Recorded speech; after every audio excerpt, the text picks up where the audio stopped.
இலங்கைக்கு மீண்டும் ஒரு முக்கியமான வானிலை எச்சரிக்கை ஒன்று வெளியாகி இருக்கின்றது. இலங்கையில மீண்டும் பார்த்தோம்னு சொன்னா கனமழை, பலத்த காற்று, மின்னல் தாக்கம் போன்ற விடயங்கள் மீண்டும் நடைபெற இருக்கின்றது. ஏற்கனவே பார்த்தோம்னு சொன்னா இந்த வீடியோட ஆரம்பத்திலே நான் சொல்றேன், இந்த வீடியோ உங்களை பயமுறுத்துறதுக்காக இல்ல. இந்த வீடியோ எதற்காகன்னு சொன்னா, ஏற்கனவே எங்களுக்கு தெரியும் இந்த டித்வா புயல் எங்களுக்கு எவ்வளவு பெரிய ஒரு இழப்பை நாங்க சந்திச்சோம்னு சொல்லி தெரியும். எவ்வளவு உயிர் சேதங்களை நாங்க சந்திச்சோம்னு தெரியும். எவ்வளவு சொத்துக்கள் இழக்கப்பட்டதுன்னு சொல்லி எங்களுக்கு தெரியும். இதனாலதான் இந்த வீடியோ உங்களை பயமுறுத்துறதுக்காக இல்லை. ஆனா நாம கொஞ்சம் தயாரா இருந்தோம்னு சொன்னா அந்த சேதங்களை நாம குறைச்சு கொள்ளலாம். இந்த டித்வா புயல் வரப்போன்ற விஷயம் எங்களுக்கு பெரிய அளவிலாக தெரியாதனாலதான் பார்த்தோம்னு சொன்னா நிறைய சொத்துக்கள் இழந்தோம், நிறைய உயிர்களை இழந்தோம்.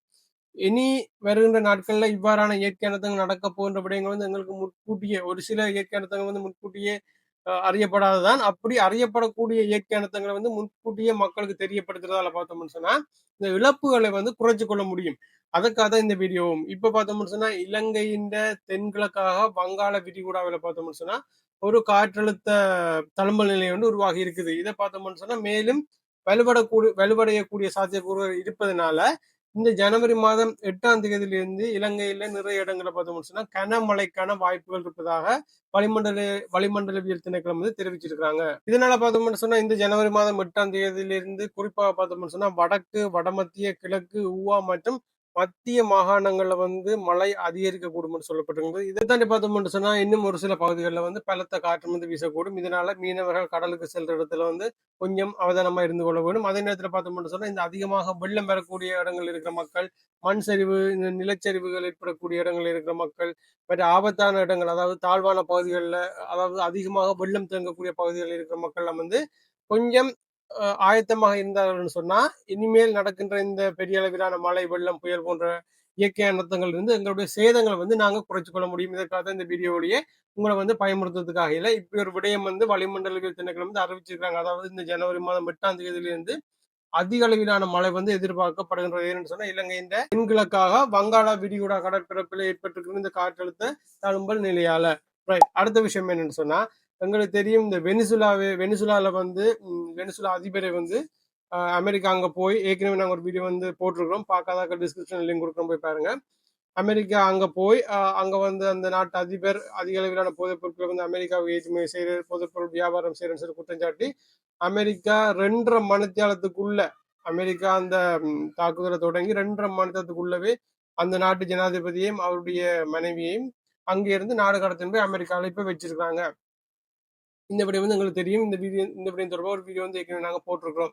இப்ப பார்த்தோம்னு சொன்னா அதே மாதிரி ஒரு விடயத்தை இலங்கையிலையும் நடைபெறலாம் சொல்லி யாரு சொல்லியிருக்காங்கன்னு சொன்னா நாமல் ராஜபக்ஷ அவர்கள் சொல்லியிருக்கிறார். நாமல் ராஜபக்ஷ அவர்கள் என்ன சொல்லியிருக்கேன்னு சொன்னா வெனிசுலாவில நடந்த மாதிரி வெனிசுலா ஜனாதிபதி அவர்களை அமெரிக்கா வெனிசுலாக்குள்ள போய் நாடு கடத்தி கொண்டு போன மாதிரி இலங்கையிலேயும் நடைபெறலாம்னு சொல்லியிருக்கிறார். இலங்கையில யாருக்கு நடைபெறலாம்னு சொன்னா இலங்கையின் தற்போதைய ஜனாதிபதி அன்றகுமார் திசாநாயக் அவர்களுக்கு நடைபெறலாம்னு சொல்லி இருக்கிறார். ஏன் இந்த விடயத்தை சொல்லியிருக்கிறேன்னு சொன்னா இன்றைய தினம் பார்த்தோம்னு சொன்னா மொட்டு கட்சியின் புது வருடத்துக்கான வேலைகளை ஆரம்பிப்பதற்கான ஒரு கட்சி நிகழ்வு நடந்திருக்குது. அந்த கட்சி நிகழ்வு நடந்து முடிஞ்ச பிறகு பத்திரிகையாளரை சந்திச்ச நேரத்துல நாமல் ராஜபக்ஷ அவர்கள் இந்த விடயத்தை சொல்லி இருக்கிறார். நாமல் ராஜபக்ஷ அவர்கள் மேலும் என்ன சொல்லியிருக்கிறேன்னு சொன்னா எங்களுக்கு தெரியும். இந்த விடயம் தொடர்பாக நாங்கள் ஏற்கனவே ஒரு வீடியோ போட்டிருக்கோம். அதாவது 6ஆம் ஆண்டு பாடசாலை மாணவர்களுக்குரிய ஆங்கில பாட முடிவுல ஒரு தவறுதலாக ஒரு சின்ன பிள்ளைகளுக்கு உகந்த பெரியாக்களுக்கு உகந்த ஒரு வலைத்தளம் இல்லை, அதாவது ஒரு பிள்ளையான ஒரு வலைத்தளம், ஒரே பாலின உறவுகளை ஊக்குவிக்கக்கூடிய மாதிரியான ஒரு வலைத்தளத்தை 6ஆம் ஆண்டு படிக்கிற ஆக்களுடைய ஆங்கில பாட முடிவுல தவறுதலாக பிரிண்ட் பண்ணியிருக்கிறாங்க. அந்த விடயம் பெரும் பிரச்சனையை இலங்கையில ஏற்படுத்தி இருக்குது. பிரதமர் அவர்கள் பதவி விலக வேண்டும் என்ற அளவுக்கு அந்த பிரச்சனை தாக்கம் செலுத்தி இருக்குது.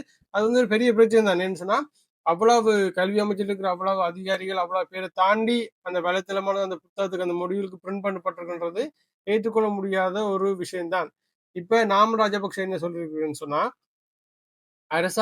அரசாங்கத்தினுடைய அச்சகத்துல பிரிண்ட் பண்ற ஒரு விஷயம், பிரிண்ட் பண்ணப்பட்ட இந்த விஷயம் எவ்வளவு பேரை தாண்டி நடந்திருக்குது. அரசாங்கத்துல அச்சகத்துல என்ன விஷயம் பிரிண்ட் பண்ணப்படுதுன்ற விஷயத்த கூட கண்ட்ரோல் பண்ண தெரியாம இருக்கிற இந்த என்பிபி கவர்மெண்ட் வெளிநாட்டு தேவைகளுக்கு ஏற்ப அரசாங்கமானது கொள்கைகளை தயாரிப்பதால வெனிசுலாவில் நடந்த மாதிரியான ஒரு விஷயம் இலங்கையிலேயும் நடைபெறலாம்னு சொல்லி நாமல் ராஜபக்ஷ அவர்கள் சொல்லியிருக்காரு.